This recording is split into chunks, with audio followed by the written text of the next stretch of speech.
Rekaman CCTV detik-detik maling bawa kabur 2 motor Kasis Polri, beraksi 10 menit. 2 penghuni kos Malaka Jalan Malaka 2, Kecamatan Kalidoni kehilangan motor, Jumat tanggal 31 Juni tahun 2024 dini hari. Mengutip sripoku.com, 2 korban saat ini sedang mengikuti seleksi penerimaan Polri. 2 motor yang hilang yakni motor Beat Deluxe BG 2539 AEI milik Sawal 19.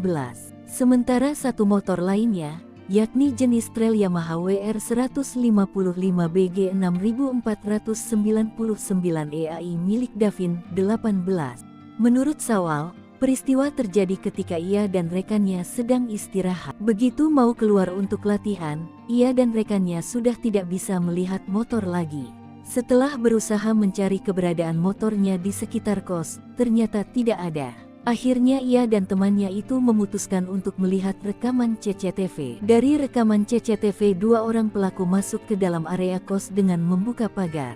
Pertama, motor milik Sawal terlebih dulu yang diambil. Berselang 10 menit, para pelaku mengambil motor trail milik Davin. 2 pelaku terlihat mengenakan masker, jaket hoodie, dan topi. Saat ini kedua korban sudah membuat laporan polisi di Polsek Kalidoni dan berharap pelaku segera tertangkap. Terpisah Kapolsek Kalidoni AKP Ali Sadikin melalui Kanit Reskrim Ibtu Cepi Aminuddin membenarkan jika laporan tersebut sudah diterima.